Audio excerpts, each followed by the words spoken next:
el 69 y 70, cuando existía el movimiento hippie en los Estados Unidos, a mí me veían como un hippie, me decían hippie, y la gente me identificaba con hippie por mi modo de vestir, por mi modo de actuar. Los Beatles fueron compañeros de nosotros, ¿verdad? Los Rolling Stones en la misma manera, Jean-Paul Sartre con la oficina del sintencialismo, los nadaístas, compañeros inseparables y muy íntimos amigos de nosotros como Gonzalo Arango, Eduardo Escobar, etcétera, son parte de esta historia. No, había gente muy disímil, la idea política no era la esencial, siempre se trató de una idea arte, sin necesidad de criterios ni políticos ni religiosos. Nos llamaron arte de pecueca, arte de estúpidos, marihuaneros, en fin, los epitafios más impresionantes, las cosas más absurdas del mundo. Cuando nosotros ganamos el premio del Salón Nacional, eso era para repartirnos entre todos.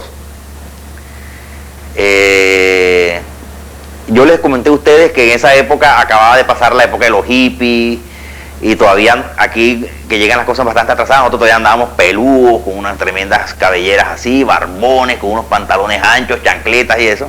Y fuimos a comprar el cheque, fuimos por allá a una vaina en el centro y nos entregaron, nos dieron el cheque y fuimos a un banco y lo cambiamos en el centro. Entonces, cuando íbamos en el carro, vimos 5 cabellones, barbudos, malucos dentro del carro, y la policía cogió y nos paró.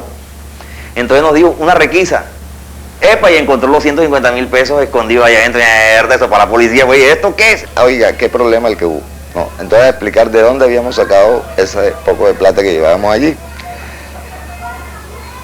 Explicamos, mostramos papeles, en fin, eso fue toda una cosa. Y hubo, ¿qué te digo? Como especie de una necesidad de convocar, de comprobar, de certificar, de llevar a la policía y de hacer miles de parapetos para poder certificar que 75.000 pesos, que en ese momento era una fortuna impresionante, pues era un premio nacional. Nos tocó terminar invitando a los agentes de la policía a tomarnos una gaseosa y explicar de quiénes éramos, mostrarle algunos documentos, en fin. Es una anécdota que para mí siempre ha sido como interesante porque revela de alguna manera pues esta parte existencial del grupo, ¿no?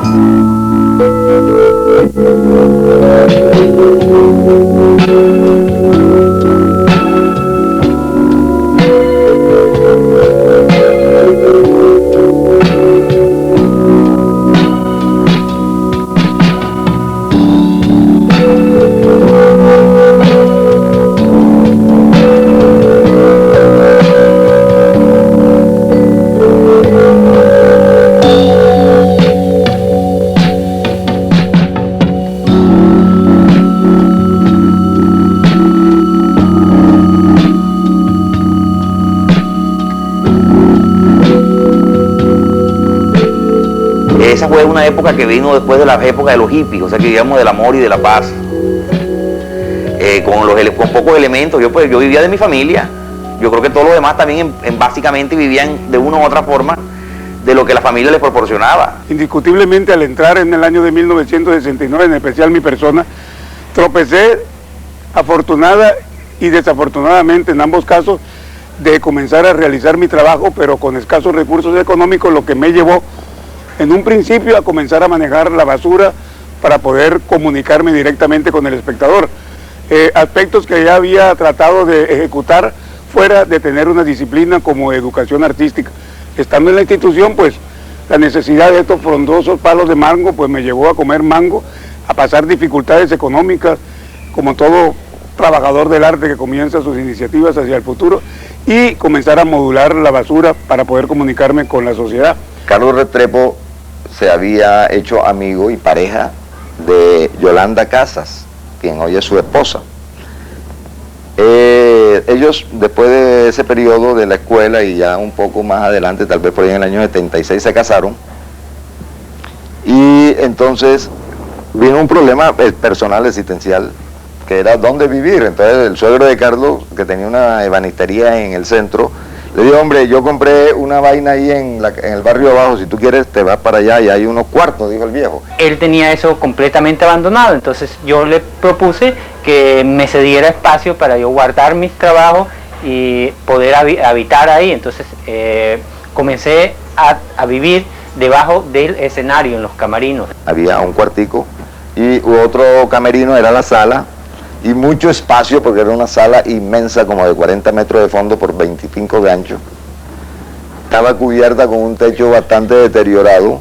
Era un teatro que ya estaba entrópicamente en un estado de deterioro muy avanzado.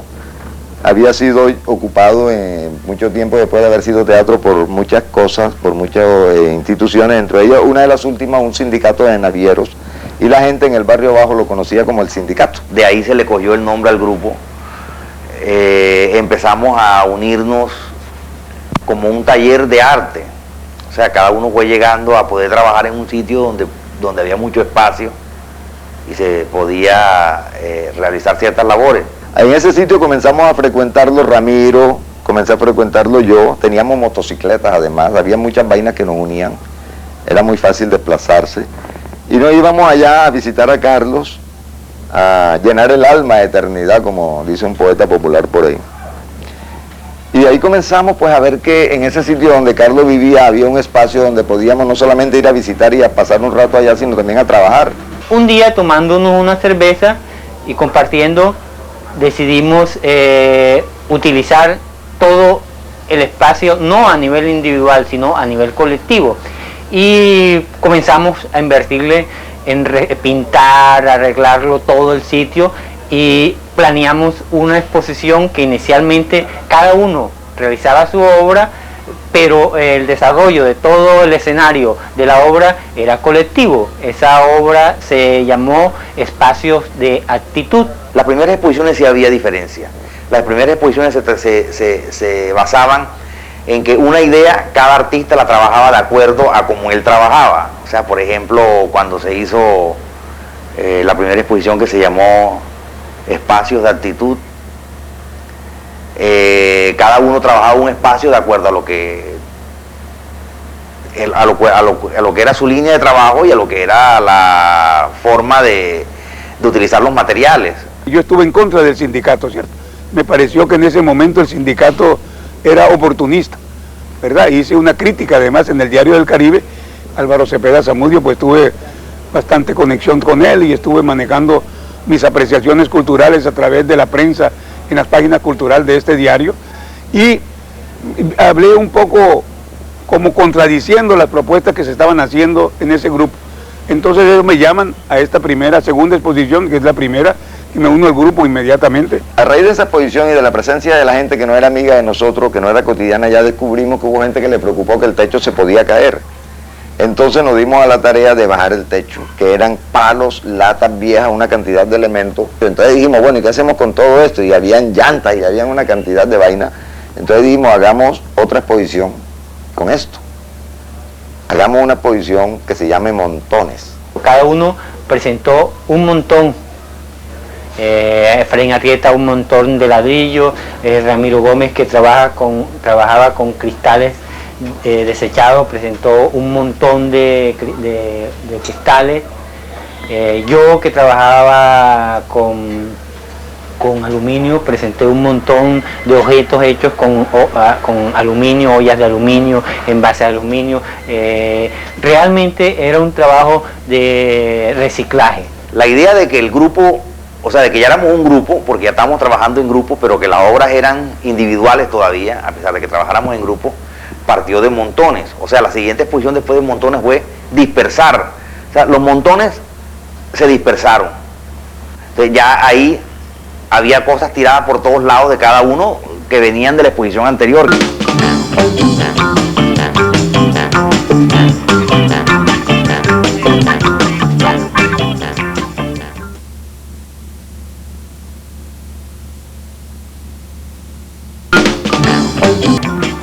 Recuerdo mucho Aguinaldo, que fue una obra que hicimos en un diciembre en el barrio bajo. El artista invitado para esa época fue Aníbal Tobón. Aníbal Tobón era una persona que hacía teatro en esos momentos. Esa vez hicieron unos regalos, se empacaron el papel de regalo y se invitaron a todos los niños del barrio abajo pobre y se les regaló su aguinaldo como arte conceptual y como colaboración al sagrado día, pues, que se celebra como la presencia de los aguinaldos del Niño Dios. Aguinaldo fue una de las cosas más importantes, porque ya ahí vinculamos al barrio abajo, porque normalmente todas las exposiciones que veníamos haciendo invitábamos a gente de otros tipos de clase, toda la gente que frecuentaba el arte en las galerías del norte, gente muy importante, alcanzó a ir al barrio bajo. Fue como la primera vez en que la gente perdió esa diferencia de clase y la gente iba al barrio bajo a ver las exposiciones que el sindicato hacía. Después de esa exposición Aguinaldo, hicimos una obra que se llamó Fachada. La obra Fachada consistía en todo el frente de una casa tugurial, pero una casa tugurial inmensa, o sea, guardábamos las proporciones del espacio en el cual nosotros desarrollábamos y convivíamos con nuestro trabajo. Entonces, esta gran fachada del sindicato nos facilitó crear una gran fachada también. Entonces, en el interior, en la parte superior del escenario, como telón de boca, hicimos un gran monstruo, se puede decir monstruo, porque era hecho con objetos desechados. Bueno, después de esto ya salimos del barrio abajo y comenzamos a hacer las obras en otras partes. Hicimos Violencia en la 68 con 54, que fue espectacular, un escándalo, porque era primero que todo frente a Bellas Artes, al lado de La Perla, donde vivían amigos de nosotros. Festejando el 9 de abril, se llenaron un poco de muñecos hechos con ropa y rellenos con papeles y trapos, se rellenaron con artefactos como mechas explosivas y cohetes y lanzadores y ese tipo de cosas así. A las 3 de la tarde le prendimos fuego y a las 5 de la tarde pues habían 3 carros de bomberos, la policía, el ejército, y era una exacta violencia. Hubo pues como una conmoción en el barrio pensando que eran petardos de algún movimiento subversivo, y en realidad se trataba de una obra de arte de este grupo del sindicato, que tenía un compromiso histórico con la violencia colombiana, ¿no?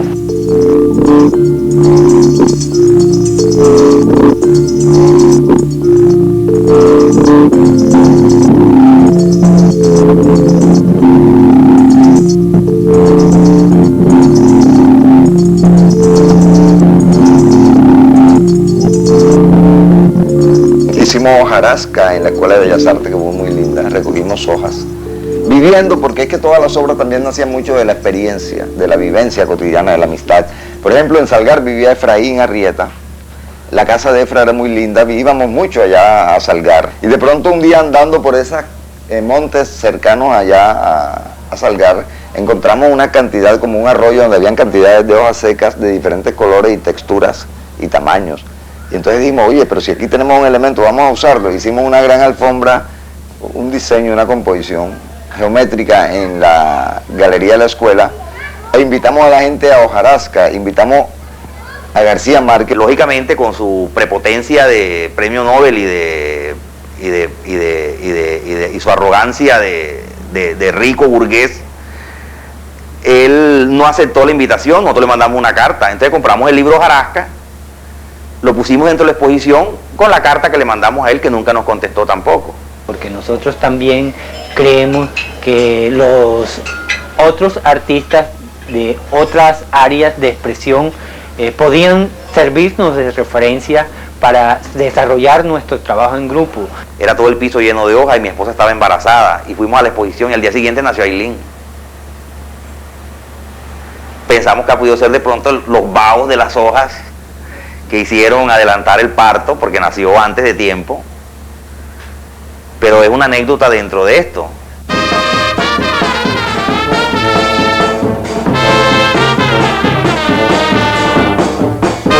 La exposición que hicimos en el primer Festival de Arte Conceptual de Barranquilla, que se llamó Corraleja, fue una obra supremamente especial. Afortunadamente Luis Ernesto Arocha, uno de los cineastas más importantes de Colombia y de Barranquilla en especial, muy amigo del sindicato y de los miembros del sindicato, persona que respetamos y que tuvo la oportunidad, dentro de sus realidades, llegar el día de Corraleja y hacer la filmación.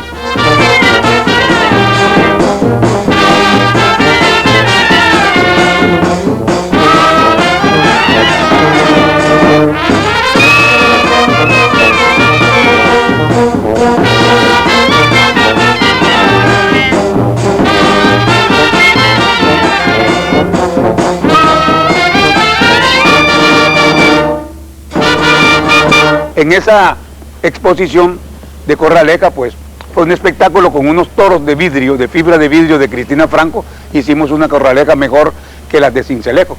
O sea, cada actitud artística que realizábamos era un espectáculo sin precedentes en la historia del arte de la región y en la historia del arte de Colombia. Entre el gran público había una aceptación o una emoción por el trabajo que ellos hacían, puesto que eran obras que partían de algo que parecía arte popular, ¿verdad? Pero que era arte culto. Barricada, una obra que hicimos en la galería de Jairo Quintero, que quedaba en la 72.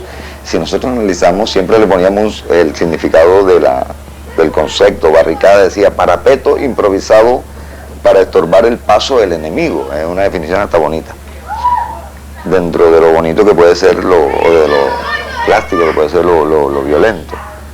Y la hicimos en la entrada de la galería. Entonces la gente fue a la exposición y no pudo entrar a la galería porque estaba la barricada. Fuera de la galería, ya aprovechando también lo que era el espacio urbano, intervenir en el espacio urbano, hicimos este tipo de trabajo donde clausuramos prácticamente la entrada a la galería. Que a mí me parece que fue de muy mal resultado.